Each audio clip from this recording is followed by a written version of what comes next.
ఈ రోజుతో విశ్వాసం గురించి ముగించబోతున్నాను. చివరి యొక్క విశ్వాసంలో చివరి యొక్క వర్తమానం ఇది 11:27 మనం చదువుకుందాం. విశ్వాసమును బట్టి అతడు అదృశ్యమైన వాటిని చూచినట్టు స్థిరబుద్ధి గలవాడై రాజాజ్ఞకు భయపడక ఐగుప్తు విడిచి వెళ్ళాడంట. దేనిని బట్టి? విశ్వాసమును బట్టి ఆయన ఏం చేశాడు?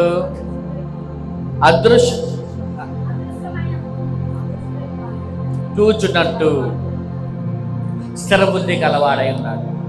విశ్వాసమును బట్టి అదృశ్యమైన వాటిని చూస్తున్నాడు. ఎవరు? మోషే. చెప్పండి, ఎవరండి? ఇక్కడ మనం గమనిస్తే కనుక ఇక్కడ మనం చాలా జాగ్రత్తగా మనం నమ్మాల్సిన మాట ఏంటంటే అదృశ్యమైనవి చూస్తున్నాడు. ఏం చూస్తున్నాడండి? అదృశ్యమైనవి అంటే కంటికి కనబడనివి, దృశ్యమైనవి అంటే కంటికి, అంటే విశ్వాసం ద్వారా ఆయన ఏం చూస్తున్నాడంట? కంటికి కనబడిన వాటిని చూస్తూ స్థిరమైన బుద్ధి కలిగిన వాడుగా ఉన్నాడు. ఇక్కడ మనం చూడండి, రాజాజ్ఞకు భయపడలేదంట. రాజాగ్రహంకు అంటే రాజు యొక్క కోపానికి భయపడలా. ఎందుకు భయపడలా రాజు? నిజంగా చెప్పండి. అక్కడ వాక్యములో 2:14 భయపడి వెళ్ళిపోయినట్లుగా మనం చూస్తున్నాం. కానీ నిజంగా ఎవరికి? రాజుగారికి భయపడ్డా? 2:14 చదవండి నిర్గమా.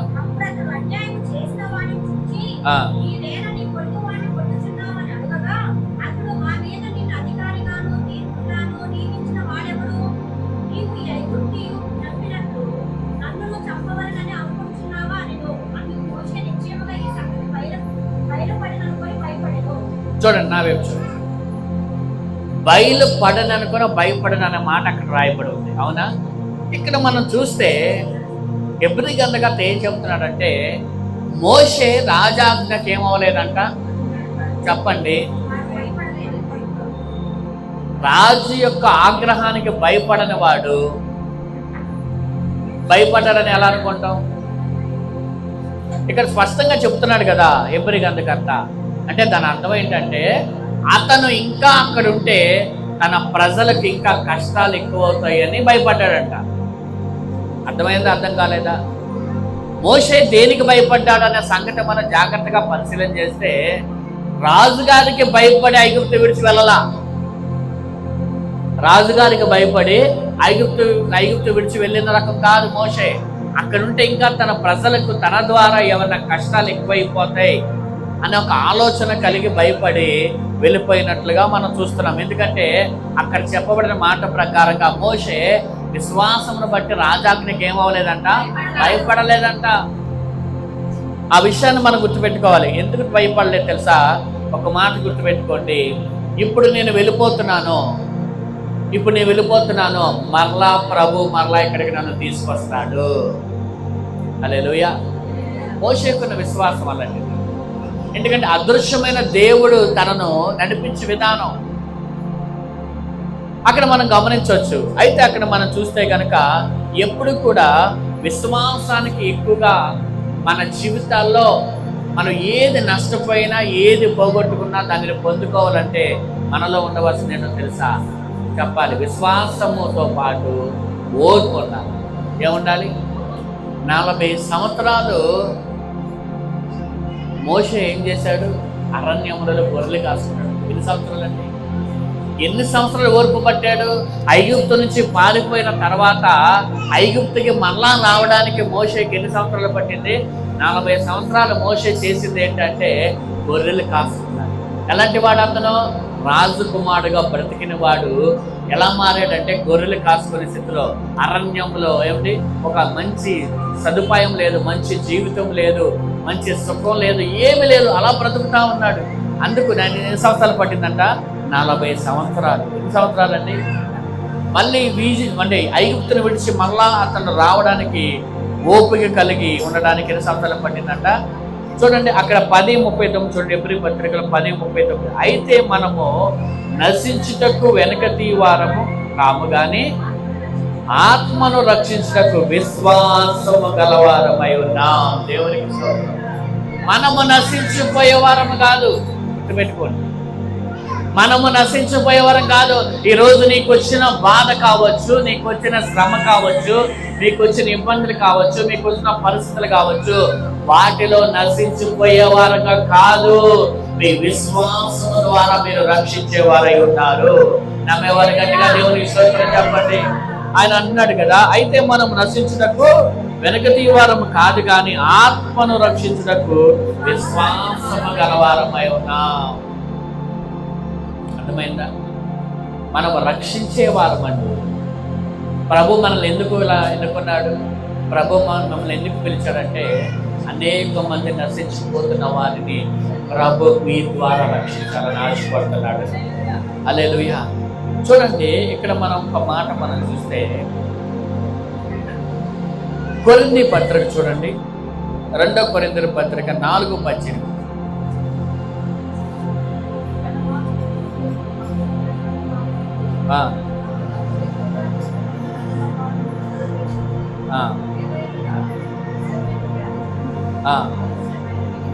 చూడండి, ఏం నిత్యములంట మా చెప్పండి.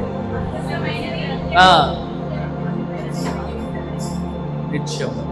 ఇక చాలా స్పష్టంగా చెప్తున్నాడు, మేము దృశ్యమైన వాటిని చూడక అదృశ్యమైన వాటిని నిదానించి చూస్తున్నాము. 10 ఉన్నమాట. తర్వాత క్షణమాత్రము ఉండు మా చొలకని శ్రమ మా కొరకు అంతకంతకు ఎక్కువగా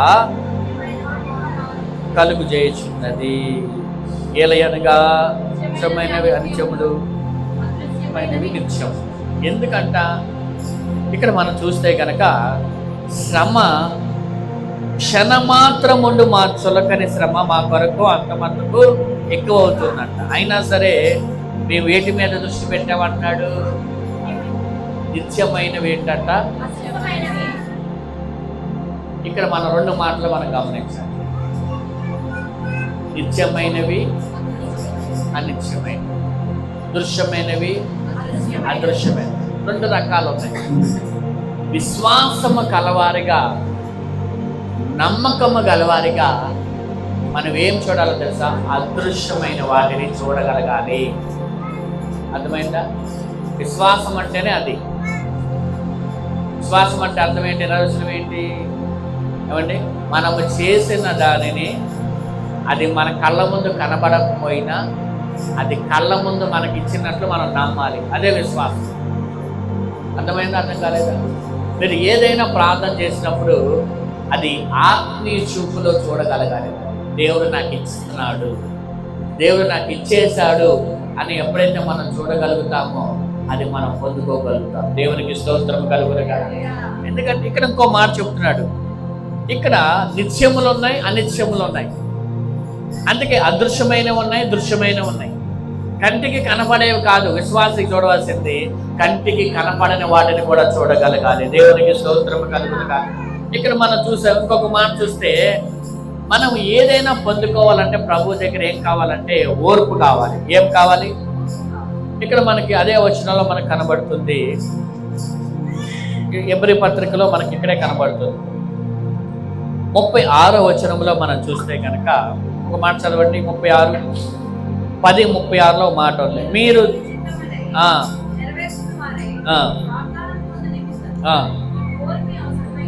ఏమంటారంటే చెప్పండి అందరు కూడా. అమ్మ అందరు చూడండి, ఓర్మి అవసరము. వచ్చిన శ్రమ లేదా ఇబ్బంది, ఇరుకు ఏదైనా కానివ్వండి, మనము ఓర్పుతో ఉన్నప్పుడే ఆ విశ్వాసము ద్వారా దేవుని కార్యాలు పొందుకోగలుగుతాం. దేవునికి స్తోత్రం చెప్పండి. ఉదాహరణకు చెప్తా, మోషేకి 40 సంవత్సరాలు అరణ్యంలో గడిపాడు. ఎన్ని సంవత్సరాలు అండి? గడిపిన తర్వాత అన్ని సంవత్సరాలు నేను మంచి స్థితిలో ఉండవలసిన వాడిని, నాకెందుకు ఈ స్థితి వచ్చేసింది అని దేవుని మీద ఎక్కడైనా కోపగించుకున్నాడా? దేవుని ఎక్కడైనా దూషించాడా? దేవుని ఎక్కడైనా అవమానించాడా? లేదు. ఓర్మి కలిగి ఉన్నాడు. ఒకరోజు రాబోతుంది నా జీవితంలో, ఇప్పుడున్న పరిస్థితుల్లాగా నాకు పరిస్థితులు ఉండవు, ఇప్పుడున్న స్థితిగతులు ఇప్పుడులాగా ఉండవు. ఇప్పుడున్న సమస్యలు ఇప్పుడులాగా ఉండవు, ఇప్పుడున్న ఇబ్బందులు ఇప్పుడులాగా ఉండవు, ఇప్పుడున్న అనారోగ్యం ఇప్పుడులాగా ఉండదు. ఒక రోజున దేవుడు నా జీవితంలో గొప్ప రోజులుగా దేవుడు చేయబోతున్నాడు. హల్లెలూయా. ఎందుకంటే నీ పక్షంగా ఉన్న దేవుడు గొప్ప దేవుడు అయినా. హల్లెలూయా. మోషేకు ఒక నిరీక్షణ ఉంది, మోషేకు ఒక ఓర్పు ఉంది. ఈ రోజు అదే ఓర్పును మనము కలిగి ఉందము గాక. అదే ఎబ్రీ పత్రికలో 6వ అధ్యాయంలో కూడా ఒక మాట అంటాడు. ఎలా పొందుకోవాలంట? ఏదైనా సరే మీరు మందులు కాక విశ్వాసమును ఓర్పు చేతను వాగ్దానములను మనం ఏం చేసుకోవాలంట? అందుకే మీ ఆసక్తిని ఎప్పటి వరకు ఉండాలంట? హృదయం మట్టుకు కనబరుచుకోవాలి. దేవునికి స్తోత్రం చెప్పండి. ఓర్పు విశ్వాసము ద్వారానే మనం పొందుకుంటాం వాగ్దానాన్ని. ప్రభు నీ పక్షంగా ఏ వాగ్దానము చేశాడో అందరు తలపై కట్టండి. చూడండి, ఈరోజు ప్రభు మీ పక్షంగా ఏదైతే వాగ్దానాలు చేశాడో అవన్నీ నెరవేర్చగలిగిన సమర్థుడు. హల్లెలూయా. ఆయన వాగ్దానం ఎందుకు చేశాడంటే నీ పక్షంగా చేయడానికే చేశాడు.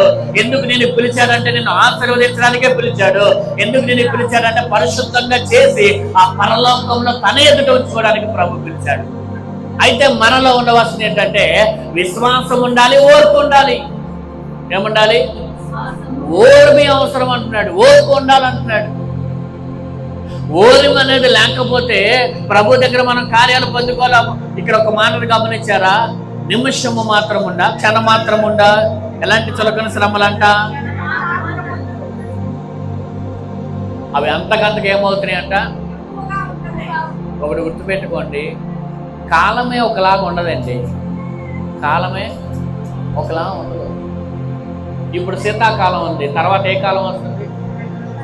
తర్వాత కాలములే ఒకలాగా ఎప్పుడు ఉన్నప్పుడు ఎప్పుడు నీ పరిస్థితులు అలాగే ఉంటాయని ఎలాగనుకుంటున్నాను? ఎప్పుడు పరిస్థితులు ఒకేలాగా ఉంటాయని ఎందుకు అనుకుంటున్నారు? ఈ రోజున్న స్థితి ఈ రోజును బట్టి మాట్లాడకుండా విశ్వాసం యొక్క ద్వారా ఆత్మీయ నేత్రాలతో చూడగలగాలి. దేవునికి స్తోత్రము కలుగునుగాక. అప్పటికున్న పరిస్థితి మోషే గొర్రెల కాపరైతే, రాబోయే కాలంలో మోషే ఎలాంటి వాడిగా ఉన్నాడంటే ఇశ్రాయేలు ప్రజలను రక్షించగలిగిన నాయకుడిగా మారాడు. దేవునికి స్తోత్రము కలుగును. ఈరోజు యేసుక్రీస్తు నామములో ప్రకటిస్తున్నాను, ఇప్పుడున్న మీ పరిస్థితి, ఇప్పుడున్న మీ సమస్య, ఇప్పుడున్న మీ స్థితిని కట్టి మీరు ఆలోచన చేస్తున్నారు. కానీ రాబోయే కాలంలోనే మీ ద్వారా అనేక మందిని దేవుడు రక్షించబోతున్నాడు, అనేక మందిని దేవుడు ఆదరించబోతున్నాడు, అనేక మందిని దేవుడు నిలబెట్టబోతున్నాడు, అనేక మందిని మీ ద్వారా దేవుడు దేవుని సన్నిధికి నడిపించబోతున్నాడు. ఎందుకంటే ఇప్పుడున్న స్థితి కాదు, మీరు ఆత్మీయ నేత్రములతో మీరు చూడగలగాలి. ఈరోజు అదే విశ్వాసం దేవుని దగ్గర. హల్లెలూయా. రాబోయే కాలంలో ప్రభు ఎంత గొప్ప కార్యం చేశాడో తెలుసా? ఏమండి, తన ఒక్కడే వెళ్ళిపోతున్నాడు పరిస్థితి అలాంటిది, ఒంటరి. కానీ ఆ ఒంటరైన వ్యక్తి 40 లక్షల ప్రజలను రక్షించడానికి దేవుడు రాబోయే కాలంలో ప్రణాళికను దేవుడు సిద్ధపరిచాడు. హల్లెలూయా. అప్పుడు ఒక్కడే, ఎవ్వరు లేరు, ఒక్కడే ఒంటరిగా వెళ్ళిపోతున్నాడు. ఎవరు పక్కన లేరు, ఎవరు ఆదరించేవారు లేరు, ఎవరు బలపరిచేవారు, ఎవరు తోడుగా ఉండేవారు లేరు, ఏ ఆస్తిపాస్తులు లేవు. ఒకప్పుడు బాగా బ్రతికాడు, ఒకప్పుడు రాజకుమారుడిగా వెలిగాడు, ఒకప్పుడు మంచి హోదాలో ఉన్నాడు. కానీ దేవుని కోసము వాటన్నిటిని నష్టపరుచుకున్నాడు, వాటన్నిటి దేవుని కొరకు విశ్వాసం ద్వారా వ్యయపరుచుకున్నాడు. అది దేవుడు చూశాడండి. దేవునికి స్తోత్రం కలుగును గాక. ఈరోజు ప్రభు సన్నిధిలో మీరు ఏమి చేస్తున్నారో ప్రభు చూస్తూ ఉన్నాడు. హల్లెలూయా. ప్రభు సన్నిధిలో మీరు ఏం చేస్తున్నారో ప్రభు చూస్తున్నాడు. ప్రభు కొరకు మీరు ఏవైతే నష్టపరుచుకున్నారో, ప్రభు సన్నిధిలో మీరు ఎలా ప్రయాసపడుతున్నారో ప్రతిదీ ప్రభు చూస్తున్నాడు. ఒక రోజున దేవుడు వాటికి తగిన ఫలము దేవుడు మీకు ఇవ్వబోతున్నాడు. హల్లెలూయా. వాటన్నిటినీ వ్యయపరుచుకున్నాడు, నష్టపరుచుకున్నాడు. కానీ ఒక రోజున దేవుడు ఎలా నిలబెట్టాడంటే 40 లక్షల ప్రజలను ఏమంటే విడిపించగలిగిన నాయకుడిగా దేవుడు చేశాడు. హల్లెలూయా. ఒంటరిగా వెళ్ళాడు, కానీ దేవుడు ఎలాగ తీసుకొచ్చాడంటే అనేక మందిని విడిపించగలిగిన వ్యక్తిగా దేవుడు తయారు చేశాడు. హల్లెలూయా. ఈరోజు నీ పరిస్థితి ఇలా ఉండవచ్చు, కానీ ఒక టైం రాబోతుంది, ఒక రోజు రాబోతుంది. నువ్వు విశ్వాసం నేత్రంతో ఈరోజు చూడు, ఆ రోజున అనేక మందిని నీ ద్వారా దేవుడు ఆదరించబోతున్నాడు. యేసుక్రీస్తు నామములో ఇది జరుగుగాక. ఇప్పుడు నీ పరిస్థితే శూన్యంగా ఉంది, మోషే పరిస్థితే శూన్యంగా ఉంది. మోషేనే ఎవరు కాపాడతారన్నట్టుగా ఉన్నాడు, ఒక్కడే వెళ్ళిపోతున్నాడు ఒంటరిగా. ఏమండి, అక్కడ పరిస్థితి మనం గమనిస్తే మోషేనే ఒకరు కాపాడాలి, మోషేనే ఒకరు సాదరించాలి, మోషేనే ఒకరు ఆదరించాలి, మోషేకే ఒకరు ఎవరైనా అన్నం పెట్టాలి. అది మోషే పరిస్థితి. ఈరోజు అలాంటి శూన్య పరిస్థితి నీది అయినప్పటికీ కూడా నువ్వు ప్రభువుని కలిగి ఉన్నావు కాబట్టి, ఎవరిని? నువ్వు దేవుని యొక్క సన్నిధిలో ప్రయాసపడుతున్నావు కాబట్టి దేవుడు అన్యాయస్తుడు కాదు. నీ పరిస్థితి దేవుడు నిన్ను వదిలిపెట్టాడు. దేవుడు హల్లెలూయా. దేవుడు నీ జీవితంలో అనేకమైన గొప్ప కార్యాలు ప్రభు చేయబోతున్నాడు. హల్లెలూయా. ఈ రోజు శూన్య స్థితిని బట్టి కాదు, ఈ రోజు నీకున్న పరిస్థితిని బట్టి కాదు నువ్వు చూడవలసింది, రాబోయే కాలంలో దేవుడు మీ పక్షంగా చేయబోతున్న కార్యాలు మీరు చూడగలగాలి. హల్లెలూయా. ఈ రోజు నేను చూస్తున్నాను, విశ్వాసంలో చూడగలుగుతున్నాను. ఇక్కడున్న అనేక మంది జీవితాల యొక్క చరిత్రలో దేవుడు మార్చబోతున్నాడు. కుటుంబ పరిస్థితుల్లో దేవుడు గొప్పగా చేయబోతున్నాడు. ఒక గొప్ప స్థానంలో దేవుడు మిమ్మల్ని ఉంచబోతున్నాడు. హల్లెలూయా. యోసేపుకి తెలియదు చెరసాలలో ఉన్నప్పుడు, తెలుసా? ప్రధానమంత్రి అవుతాడని తెలుసా? తెలియదు. యోసేపుకి ప్రధానమంత్రిగా అవుతాడని తెలియదు. కానీ ప్రజెంట్ పరిస్థితి ఎలా ఉంది యోసేపుకి అంటే, జైల్లో ఉన్నాడు. ఎక్కడున్నాడు? జైల్లో ఉన్నాడు. కానీ నేను అంత గొప్ప స్థితిలోకి వెళ్తానని ఒక దర్శనం అయితే దేవుడు చూపించాడు. కానీ ఆ దర్శనం నెరవేర్చబడాలంటే చాలా పరిస్థితులు ఓపిక పట్టవలసిన పరిస్థితులు ఏర్పడి, చాలా శ్రమలు తట్టుకోవాల్సిన పరిస్థితులు ఏర్పడి, చాలా ఇబ్బందులు ఎదుర్కొన్నాడు. ఎవరు? యోసేపు. అలా ఎదుర్కొన్న తర్వాత ఒక రోజున దేవుడు, ఏమంటే అందరూ అనుకున్నారు యోసేపు చెరసాల్లో ఉన్నాడు, యోసేపు చెరసాల్లో ఉన్నాడు. కానీ ఒక రోజు వచ్చింది, ఏమంటే ఒక రోజు వచ్చింది, యోసేపు ఎక్కడ ఉన్నాడంటే ప్రధానమంత్రి అయిపోయాడు. హల్లెలూయా. ఒక మాట చెప్పున, ఇప్పుడున్న పరిస్థితిని నువ్వు చూడమాక, ఇప్పుడున్న స్థితిని నువ్వు చూడమాక, ఈ రోజున్న పరిస్థితిని బట్టి నువ్వు ఆలోచన చేయమాక. ఏమండి, భయపడిన గిర్జోని దేవుడు ఎలా మార్చాడో తెలుసా? పరాక్రమం కలిగిన బలార్జునిగా మార్చి ఇశ్రాయేలు ప్రజలందరినీ కాపాడే వ్యక్తిగా దేవుడు చేశాడు. హల్లెలూయా. కానీ అతని యొక్క స్వభావం ఎలాంటిదో తెలుసా? అతను ఒక పిరికివాడు, అతను ఒక భయస్థుడు. కానీ దేవుడు అలా ఉంచాడా? ఏమండి, రాబోయే కాలంలో దేవుడు ఎలా చేశాడంటే అతననే గొప్ప విడిపింపగలిగిన దేవుడిగా చేశాడు. హల్లెలూయా. ఇప్పుడు మన జీవితాల్లో కూడా దేవుడు అలా చేయను గాక. నమ్మేవారు మాత్రమే దేవుడికి స్తోత్రం చెప్పాలి. హల్లెలూయా. ఒంటరిగా వెళ్ళిపోతున్న మోషేని దేవుడు ఎలా చూశాడంటే ఇశ్రాయేలు ప్రజలకు రక్షకుడిగా చూశాడు, ఇశ్రాయేలు ప్రజలు విడిపించగలిగిన వాడిగా చూశాడు, ఇశ్రాయేలు ప్రజలను రాజులు సైతం ఎదిరించి ధైర్యంగా నిలబడి వారిని వాగ్దాన దేశానికి నడిపించగలిగిన వ్యక్తిగా దేవుడు చూశాడు. ఇక్కడున్న ప్రజలను కూడా, ఇక్కడున్న దేవుని బిడ్డలు మిమ్మల్ని కూడా దేవుడు అలాగే చూసును గాక. హల్లెలూయా. మనకు కావాల్సింది ఒకటి, ఏం కావాలంటే చెప్పాలి, ఓర్పు. చెప్పండి, ఏం కావాలి? ఓర్పు అనేది చాలా మనకి. విశ్వాసం అంటేనే మనుషులకు లేదా దేవుని బిడ్డలకి ఆధ్యాత్మికమైన చూపు కలిగి ఉన్నారు. అర్థమైందా? విశ్వాసం కలిగి ఉన్న మనకి దేవుని ద్వారా ఏముండాలి? ఆధ్యాత్మికమైన చూపు మనం కలిగిన వారుగా ఉండాలి. తర్వాత వచనం చూడండి, 2 మాటలు 29-30.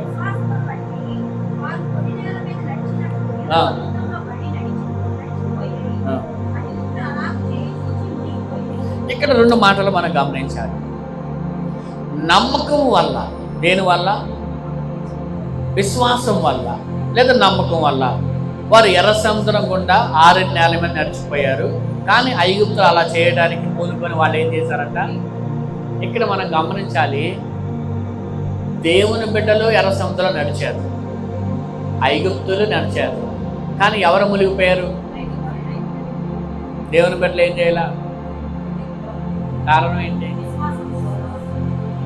దేవుని బిడ్డలు అంటే దేవునిని కలిగిన బిడ్డలు.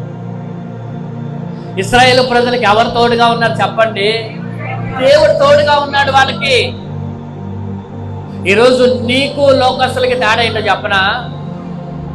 నీకు కలిగిన శ్రమలు, వాళ్ళకు కలిగిన శ్రమలు, వాళ్ళకున్న పరిస్థితులు, నీకున్న పరిస్థితులు ఒకటే అయినాను, ఒకే రకంగా శ్రమలు పడినాను, వాళ్ళు నశించిపోయే ప్రజలుగా ఉన్నారు, మీరు రక్షించబడిన ప్రజలుగా ఉన్నారు. వాళ్ళు దేవుని కృప లేని ప్రజలుగా ఉండగా మీరు దేవుని కృప కలిగిన వారుగా ఉన్నారు. వారు దేవుని తోడుగా లేని ప్రజలుగా ఉంటాయి. ఇశ్రాయేలు ప్రజలు దేవుడు తోడుగా ఉన్న ప్రజలుగా ఉన్నారు. అదే తేడా. హల్లెలూయా. గొప్ప ఆదరణ అంటే నీకు శ్రమలు ఉన్నాయి, లోకంలో ఉన్న వాళ్ళకి శ్రమలు ఉన్నాయి, కానీ వాళ్ళకి లేనిది నీకున్నది ఏంటంటే నీకు దేవుని కృప తోడుగా ఉంది. హల్లెలూయా. ఏముంది నీకు చెప్పండి? ఒక మాట మీరు చెప్తావని.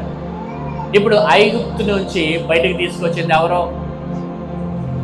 దేవుని ద్వారా మోషే బయటకు తీసుకొచ్చాడు, అవునా? తీసుకొని రాగానే నడిపిస్తున్నప్పుడు దేవుడు తోడుగా లేడా చెప్పండి? పగలు మేఘస్తంభముగానే ఉన్నాడు, కానీ అలాగ దేవుడు తోడుగా ఉన్నప్పుడు కూడా వాళ్ళకి ఏమి ఎదురైంది? ఎర్ర సముద్రం ఎదురైంది. అది గుర్తుపెట్టుకోండి. తర్వాత వెనకాల ఎవరు వస్తున్నారు?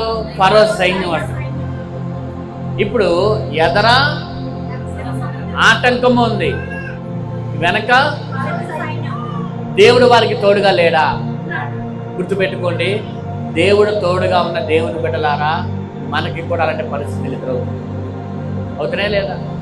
ముందుకు వెళ్ళడానికి దారి లేదు, వెనకకు వెళ్ళడానికి అవకాశం లేదు. ఒక మాటలో చెప్పాలంటే ముందుకు వెళ్ళడానికి దారి లేదు, వెనకకు వెళ్ళడానికి దారి లేదు. ఏం చేయాలి చూడండి. దేవుడే వారిని ఐగుప్తులోంచి వారిని బయటకు విడిపించాడు, దేవుడే వారిని నడిపిస్తున్నాడు, కానీ దేవుడే వారికి తోడుగా ఉన్న వ్యతిరేకమైన పరిస్థితులు ఎదురైనాయి. కానీ ఇక్కడ మనం గమనించవలసింది, ఇక్కడ మనం నేర్చుకోవాల్సిన విషయం ఏంటంటే ఎన్ని ప్రతికూలతలు ఎదురైనా, ఎన్ని ఆటంకాలు ఎదురైనా, మార్గము ఎదురుగా లేకపోయినా విశ్వాసము కలిగి ముందుకు నువ్వు నడిస్తే నీ ఆ ప్రతికూలతలోనే ఒక అనుకూలత దేవుడు నీ కొరకు సృష్టించుగాక. హల్లెలూయా. చూడండి, వారు నడవడానికి దారి లేదు, వారు వెళ్ళడానికి అవకాశం లేదు, కానీ దేవుడు వారికి తోడుగా ఉన్నాడు అనేది మాత్రం సత్యం. ఇక్కడ మనం గుర్తుపెట్టుకోవాల్సింది ఏంటంటే, మీకు వ్యతిరేకమైన పరిస్థితులు గుండా మీరు వెళ్తున్నప్పటికీ మనం గుర్తుపెట్టుకోవాల్సింది ఒకటే, మన పక్షంగా ఎవరున్నారంటే దేవుడు మన పక్షంగా ఉన్నాడు. కాబట్టి ఆ ప్రతికూలతమైన వాతావరణాన్ని ఆ యేసయ్య నీ కొరకు దానిని అనుకూలంగా మార్చునుగాక. ఆ సముద్రమును ఇశ్రాయేలు ప్రజల కొరకు దేవుడు ఒక రహదారిగా మార్చినట్లయితే నీ కొరకు దేవుడు ఆ ప్రతికూలతను దేవుడు ఒక అనుకూలమైన మార్గముగా ఆయన మార్చగలిగిన సమర్థమైన దేవుడు. ఎందుకో తెలుసా? ఆయన నీకు తోడుగా ఉన్నాడు. ఒక మాటలో చెప్పాలంటే ఐగుప్తు అనగా లోకం. చెప్పండి, చూడండి అందరూ, లోకములో నుంచి విడిపించింది ఎవరో మనల్ని? అందరూ చెప్పండి, నమ్ముతున్నారా? ఇప్పుడు లోకములో నుంచి దేవుడే మనల్ని విడిపించినప్పుడు మనం నశించిపోతే ఆయన ఎలా ఊరుకుంటాడండి? అర్థమైంది? అర్థం కాలేదా? ఇప్పుడు ఐగుప్తులోంచి ఇశ్రాయేలు ప్రజలను దేవుడు విడిపించాడు. ఎదర సముద్రం వెనకాల సైన్యం, సముద్రంలో పడి చనిపోయిన వెనకాల సైన్యం ద్వారా చనిపోయినా అది ఎవరికి అవమానం వస్తుంది చెప్పండి? ఆ మాత్రం దానికి ఐగుప్తులోంచి బయట తీసుకురావడం ఎందుకంట? ఎవరు అనేది?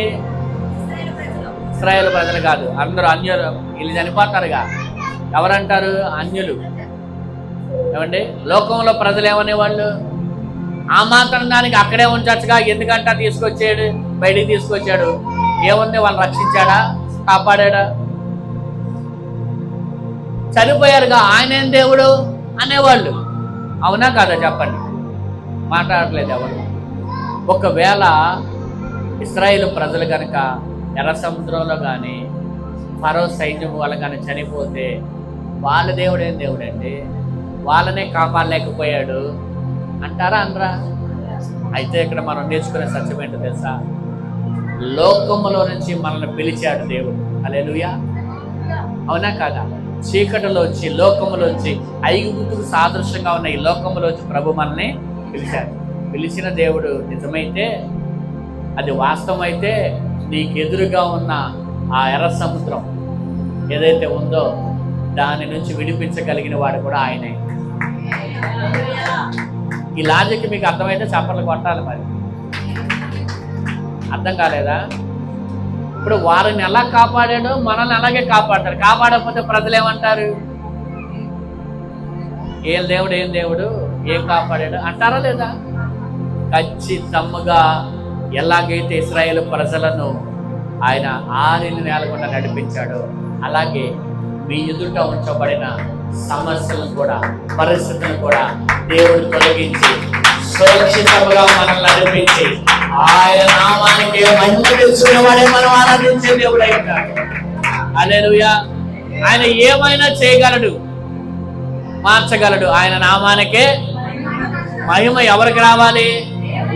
దేవునికి అవమానకరమైన పరిస్థితులు అయితే తీసుకురాడు ఎప్పుడు కూడా. ఇప్పుడు వాళ్ళు కనుక ఎర్ర సముద్రంలో పడి చనిపోతే ఎలాగైతే దేవునికి అవమానమో, ఈ రోజు నీకు వచ్చిన సమస్యలో దేవుడు నిన్ను కాపాడకపోతే నీకు దేవునికి నీ విషయంలో కూడా అవమానం కలుగుతుంది. అందుకే దేవుడు ఏం చేస్తాడో తెలుసా? ఆ పరిస్థితుల నుంచి దేవుడిని ముందుకు నడిపించును గాక. హల్లెలూయా. ఖచ్చితంగా అక్కడ చేసినట్లే ఇప్పుడు ఐగుప్తులోంచి వాళ్ళని ఎలాగైతే బయటికి తీసుకొచ్చాడో మనల్ని కూడా లోకంలోంచి ఆయన బయటికి తీసుకొచ్చాడు. అవునా కాదా? ఈరోజు నీ ఎదుట కొన్నంత పరిస్థితి ఉన్నా సరే, ఏమండి, నువ్వు నమ్మితే దేవుని మహిమను చూస్తావు. యోహాను సువార్తలో ఒక మాట ఉంది, 40వ వచనం. ఎన్నో అధ్యాయమా?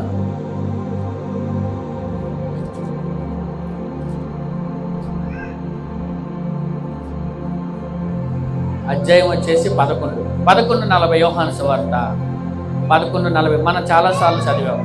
ఇక్కడ అంటాడు కదా, అందుకు యేసు, నీవు నమ్మిన ఎడల దేవుని మహిమ చూస్తావని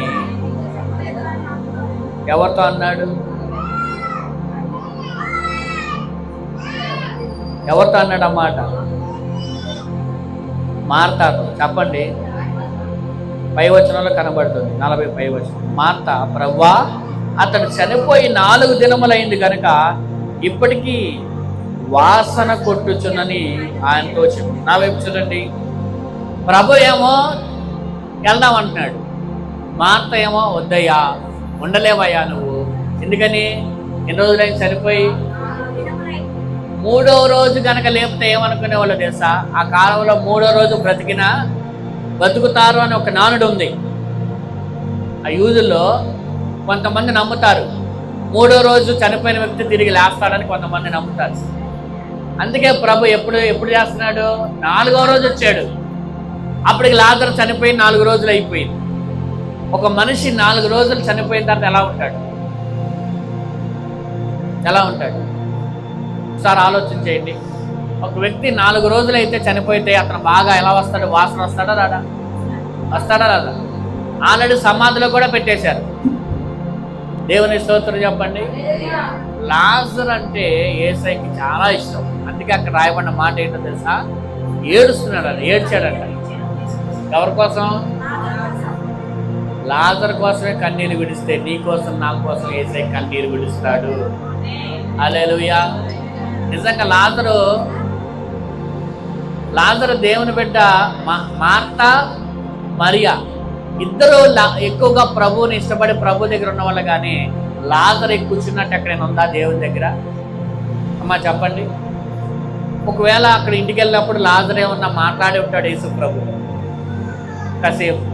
కానీ ఎక్కడ కూడా లాజరు యేసు ప్రభు వెనకాల తిరిగినట్లు కానీ, ఎక్కువగా యేసు ప్రభు దగ్గర కూర్చున్నట్లు కానీ బైబిల్ ఎక్కడ రాయబడలా.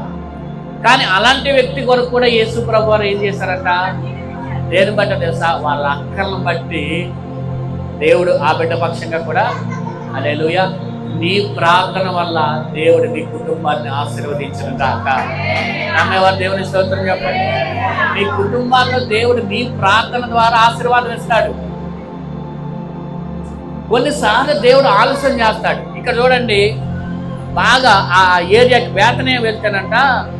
యేసు ప్రభుని చేర్చుకుంది ఎవరంటే మరియా, మార్తానే. ఇంటికి పిలిచేవాళ్ళు, చక్కగా భోజనం పెట్టేవాళ్ళు, యేసు ప్రభుని ప్రేమగా చూసుకున్న కుటుంబం. కానీ అలాంటి కుటుంబంలో కూడా ఏమొచ్చిందంట చెప్పాలి, ఒక దుఃఖకరమైన సంఘటన ఏర్పడింది. చనిపోవలసిన ఒక వ్యక్తి, వాళ్ళ తమ్ముడు చనిపోయాడు. యేసు ప్రభు కబురు పెట్టిన యేసు ప్రభు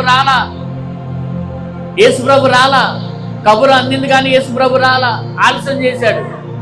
అక్కడ వాళ్ళు అనుకుని ఉంటారు, యేసు ప్రభుని మేము అన్నిసార్లు పిలిచాము, ప్రేమగా చూసుకున్నాం, భోజనం పెట్టాం, కానీ మనం అవసరమైనప్పుడు ప్రభు రాలేదు.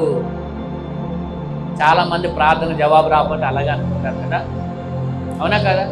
మన ప్రార్థన చేసినప్పుడు మన పరిస్థితులు మారకపోతే, మన ప్రార్థన చేసినప్పుడు ఇంకా సమస్యలు ఎక్కువైపోతే, మన ప్రార్థన చేసినప్పుడు ఇంకా ఇబ్బందులు పెరిగిపోతే, ప్రభా ఏంటి ప్రభా, నిన్ను బాగా మేము ఇష్టపడుతున్నాం, బాగా ప్రార్థన చేస్తున్నాం, ఆదివారం మందిరానికి వస్తున్నాం, ఎందుకు ప్రభా ఈ పరిస్థితులు అని చెప్పి మనం చాలాసార్లు అనుకునే సందర్భాలు లేవా? వీళ్ళు కూడా అలాగే అన్నారు. యేసు ప్రభు 4వ రోజు వస్తుంటే వాళ్ళ కోపాన్ని, ఆవేశాన్ని ప్రభు దగ్గర వెళ్ళగక్కుతున్నారు. ఏమంటున్నారంటే, ఒకే మాట అంటున్నాడు, అదంతా చదవట్లేదు. నువ్వు వస్తే ప్రభా మా తమ్ముడు బ్రతికేవాడు, సాగుకుండా ఉండేవాడు. అంటే ఇప్పుడు ఎవరి మీద పెట్టారు నేరం అంటే ప్రభు మీద పెట్టారు. ఎవరి మీద అండి? ప్రభువా నువ్వు రాలేదు కాబట్టి మా తమ్ముడు చచ్చిపోయాడు. నువ్వు వస్తే మా పరిస్థితి ఎలా ఉండేది కాదు. చాలా మంది అంటారు, ప్రభా నువ్వు కార్యం చేయకపోబట్టే మా పరిస్థితులు ఎలా ఉన్నాయి, ప్రభా నువ్వు దయ చూపకపోబట్టే నా పరిస్థితి ఎలా ఉంది, ప్రభా నా ప్రార్థన ఆలకించట్లేదు అందుకే నా పరిస్థితులు ఎలా ఉన్నాయని చాలా మంది దినాల్లో దేవుని మీద సనిగేవారు ఉన్నారు. ఈరోజు ప్రభు అంటున్నాడు, కొంత ఆలస్యం అనేది ప్రభు ఎందుకు చేస్తాడు అనేది ఇక్కడ మనం నేర్చుకుంటాం. ఇక్కడ ఎందుకు చేస్తున్నాడు ప్రభు అంట 4వ రోజు చూడండి. ప్రభు అన్నాడు, సరే అమ్మా, సరే ఇప్పుడు ఎక్కడున్నాడు అమ్మందరు చూడండి, ఇప్పుడు ఎక్కడున్నాడు లాజరు అంటే, వద్దయ్యా చనిపోయాడు, వాసన కంపు కొడుతున్నాడు మా తమ్ముడు, ఇంకా అక్కడికి వెళ్ళి మేమే ఉండలేవు, నువ్వెక్కడ ఉంటావా? అక్కడికి వెళ్ళి 4 రోజులు అయిపోయింది, ఎవరు అక్కడ ఉండలేరు, ఆల్రెడీ సమాధి చేయబడ్డారు. అక్కడ పక్కన వాళ్ళందరూ అనుకుంటున్నారు. ఇప్పుడైనా ప్రభు, యేసు ప్రభు మాత్రం ఏం చేస్తాడు ఏంటంట చెప్పండి? యేసు ప్రభు మాత్రం ఇప్పుడు ఏం చేయగలడు? ముందు వస్తే ప్రభు అయినా ఏదైనా చేసేవాడేమో, ప్రార్థన చేసి బ్రతికించేవాడేమో, ఇక చనిపోయాడు. ఇప్పుడు మాత్రం ప్రభు ఏమి చేస్తాడు అని ఎవరైతే అన్నారో వాళ్ళ ఎదుటైనా దేవుడు కార్యము చేసి చూపించాడు. దేవునికి హల్లెలూయా. ప్రభు ఇప్పుడేం చేస్తాడు వారి జీవితంలో అని ఎవరైతే అంటున్నారో వాళ్ళ ఎదుటే దేవుడు గొప్ప కార్యం చేసి చూపించాడు. అవునా కదా? యేసు ప్రభు మాత్రం ఇంకేమి చేస్తాడు? పరిస్థితి చేజారిపోయింది. చనిపోయి ఉన్నాడా? ఆల్రెడీ ఏమవుతుందంట, బాడీ వాసన వచ్చేస్తుంది, కంపు కొట్టే. అదే అంటుంది, ఏమంటుంది మార్త చూడండి, చూడండి ఇప్పటికి ఏమవుతుందంట, అయ్యా 4 రోజులు అయిపోయింది, ఇంకా వాసన వచ్చేస్తుంది, ఇంకెందుకు ప్రభా? నా వైపు చూడండి. మార్తాకి మరియాకి యేసు ప్రభు అంటే ఇష్టమే, యేసు ప్రభు అంటే విశ్వాసమే. నా వైపు చూడండి. అది ఎంతవరకో తెలుసా? కొంతవరకు మాత్రమే. ఎంతవరకు అండి అంటే వాళ్ళ విశ్వాసం ఎంతవరకు చెప్పనా? ప్రభు లాజరు బ్రతికున్నంత వరకే వాళ్ళ విశ్వాసం. వాళ్ళన్న మాట ఏంటంటే, నువ్వు ముందొస్తే, మా తమ్ముడు చనిపోక ముందు వస్తే మా తమ్ముడు బ్రతికేవాడు. ఇప్పుడు వాళ్ళ విశ్వాసం ఏంటి? లాజరు బ్రతుకున్నప్పుడు యేసు ప్రభు ప్రార్థన చేస్తే రోగం నయం అయిపోద్ది అనేది వాళ్ళిద్దరి విశ్వాసం. ఈరోజు కొంత విశ్వాసాన్ని మీకు కలిగి ఉండొచ్చు, అవునా, ప్రభు మీద. కొంతమందికి అలాంటి విశ్వాసాలే ఉంటాయి. కొంతమందికి అంటే చనిపోయిన తర్వాత కూడా ప్రభు లేపుతాడనే ఆలోచన వాళ్ళకి ఉందా? అసలు ఎవ్వరికీ లేదు. అక్కడ ఉందా? వీళ్ళిద్దరికీ లేదు, ఎవ్వరికీ లేదు. ఒక మాటలో చెప్పాలంటే ఎవ్వరు అలా ఆలోచన విధానమే లేదు అక్కడ ఎవ్వరికి కూడా. అది అసలు ఆలోచించడానికే కూడా లేదు. ఆలోచించడానికి కూడా లేని వాటిని చేయగలిగిన దేవుడే మనం ఆరాధించే దేవుడు. నమ్మేవారు దేవుని స్తోత్రం. మనిషి ఆలోచనలో జరగని వాటిని యేసయ్య సాధ్యం చేస్తాడు. ఒక మాటలో చెప్పన, విశ్వాసము ద్వారాగా అసాధ్యమైన వాటిని సుసాధ్యము చేయగలిగిన వాడే మన దేవుడు. హల్లెలూయా. ఒకటే అన్నాడు, నువ్వు నమ్మితే. మార్తా, ఇప్పటి వరకు నువ్వు నమ్మట్లేదు కదా, ఇంకా ఇప్పుడు నువ్వు నమ్మితే గనక ఎప్పుడైనా సరే ఏమన్నాడంటే, నువ్వు నమ్మితే నా మహిమను చూస్తావు. హల్లెలూయా. నమ్మితే దేవుని మహిమను చూడగలుగుతారు. ఈరోజు ప్రభు అంటున్న మాటలు మీరు వినండి. మీరు గనక మీ వ్యతిరేకమైన పరిస్థితి ఏదైనా ఉంటే గనక ఇప్పుడు ఒకటే మాట చెప్తున్నాడు ప్రభు, మీ వల్ల కానిది, మీరు చేత కాదని చేతులు పేసిన విషయంలో నువ్వు నమ్మితే ఆయన మహిమను చూస్తారు. ఎవరు చూస్తారంట మహిమను? చెప్పండి, ఎవరు చూస్తారంట దేవుని కార్యాన్ని? నువ్వు నమ్మాలి. ముందు నీ పరిస్థితులు మార్చగలిగిన వాడని, నీ వల్ల కాని వాటిని ప్రభు చేస్తాడని నువ్వు నమ్మితే దేవుడు నీ పక్షంగా చేయనుగాక. హల్లెలూయా. ఎవరు నమ్ముతారండి అట్లాంటి పరిస్థితుల్లో? ఎవరు నమ్ముతారంటే అలాంటి పరిస్థితుల్లో? కానీ ప్రభు అన్నాడు, నమ్మని పరిస్థితుల్లో కూడా నువ్వు యేసయ్య మీద నమ్మకం ఉంచాలి. నిజంగా అయితే అది జరగదు.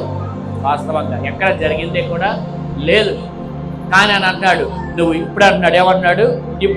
నువ్వు నమ్మిన ఎడలా. నమ్మితే మహిమ, నమ్మకపోతే మహిమ లేదు. ఎలా నమ్ముతారండి? ఎలా తీరిద్ది తప్పు?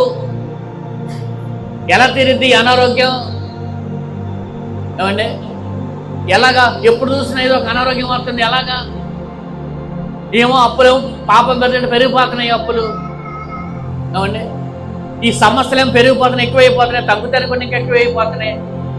ఎలాగంటే ఆయన ఒకటే అంటాడు, నువ్వు నమ్మితే చేస్తాను. నమ్మితే నా మహిమ కనబడింది నీ జీవితం. నమ్మితే నేను అనారోగ్యం ఏమైంది? ఒక మాట చెప్పన, అనారోగ్యంతో చనిపోయిన లాజరు ఆరోగ్యవంతుడిగా తిరిగి లేచాడు. నమ్మండి దేవుని. హల్లెలూయా. అనారోగ్యంతో చనిపోయిన లాజరు కానీ ఎలా లేచాడు? ఆరోగ్యవంతుడిగా లేచాడు. కాబట్టి వాసన వస్తానన్న వాడు ఎలా వచ్చాడంటే ఆరోగ్యవంతుడిగా. హల్లెలూయా. అసలు మన శరీరం కూడా వాసన చేసేది ఎలా వచ్చాడంటే అలాగ ఆరోగ్యంగా ఎలా వచ్చాడు అసలు?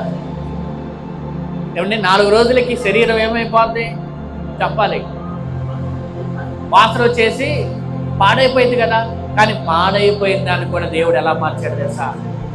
పాడైపోయినది, రోగంతో ఉన్న వ్యక్తిని దేవుడు లేపినప్పుడు నీ అనారోగ్యాన్ని దేవుడు స్వస్థపరచడా? హల్లెలూయా. మరణించిన వాడిని తిరిగి లేనప్పుడు నీ అప్పును దేవుడు తీర్చలేడా? నీ అప్పు దేవుడు తీర్చే మార్గాన్ని చూపించలేడా? ఇశ్రాయేలు ప్రజలకి సముద్రంలో మార్గం చూపించిన వాడికి నీ పరిస్థితుల అప్పు తీరే మార్గాన్ని ప్రభు తీర్చడా? చూపించడా? చెప్పండి. చూపిస్తాడని నమ్మండి ఈరోజు. హల్లెలూయా.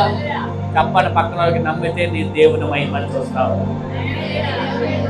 నమ్మితే. నమ్మడం వల్ల అవుతుందా? ఎలాంటి నమ్మకం కావాలో తెలుసా? నా జీవితంలో నేను చేయలేను, కానీ నా ప్రభు నా పక్షంగా చేస్తాడు. అది నమ్మకం.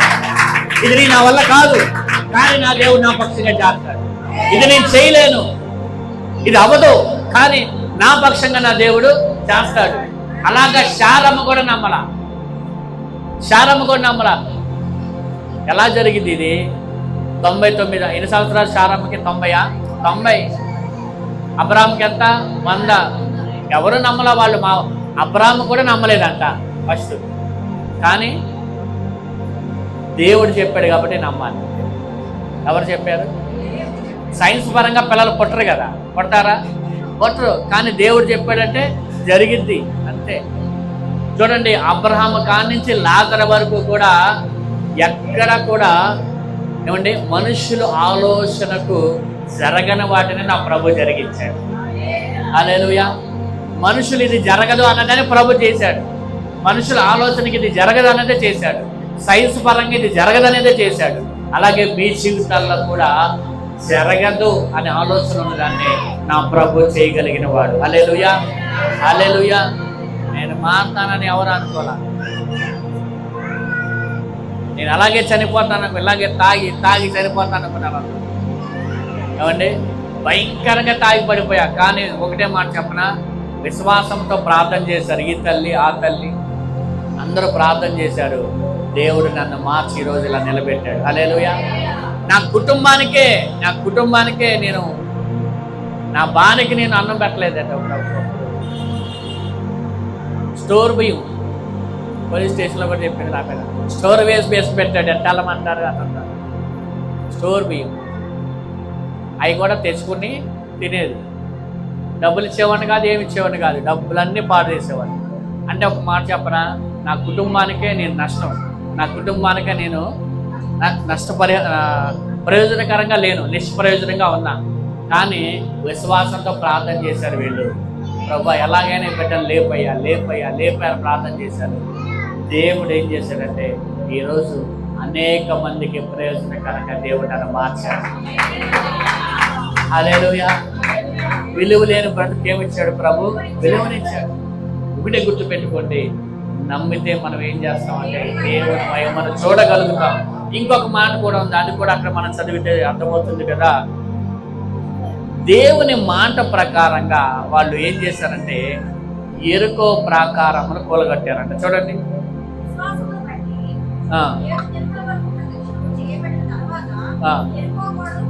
చూడండి ఇక్కడ రెండు విషయాలు ప్రభు వాళ్ళకి చెప్పాడు.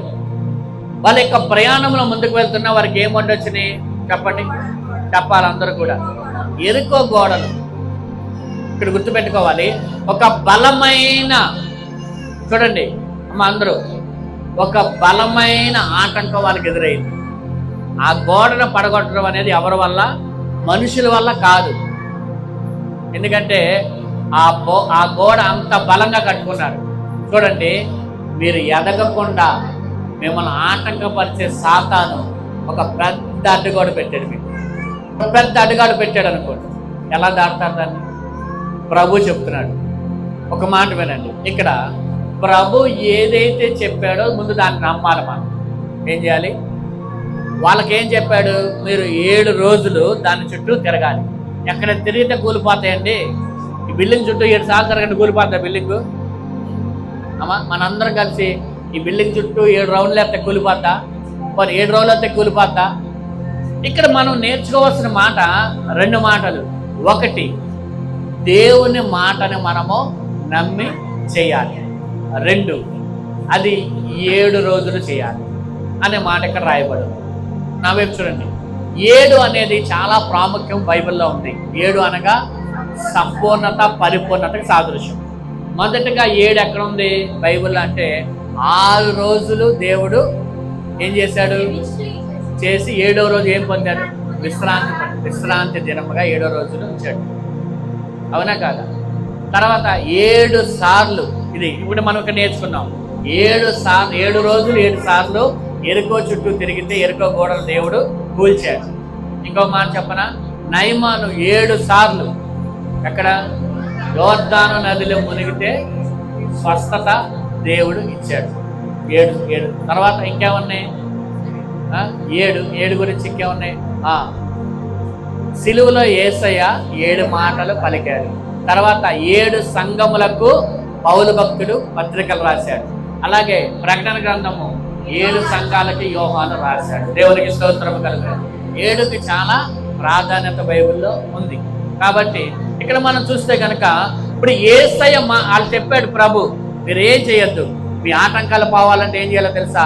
7 సార్లు అంటే 7 రోజులు 7 సార్లు మీరు తిరిగితే, నన్ను స్తుతిస్తూ మీరు తిరిగితే మీకు అడ్డుగా ఉన్నాయన్నీ తొలగిపోతాయి. హల్లెలూయా. గట్టిగా దేవుని స్తోత్రం చెప్పండి. ఈరోజు ప్రభు చెప్తున్న మాటను బట్టి మనం చేద్దాం. 7 రోజులు, ఈ ఆదివారం కదా, 7 రోజులు అంటే ఎప్పటికి వచ్చింది? అది శనివారం. 7 రోజులు మీరు ఏం చేయాలో తెలుసా? 1 గంట ప్రభుని స్తుతించండి. ఏం చేయాలి చెప్పండి?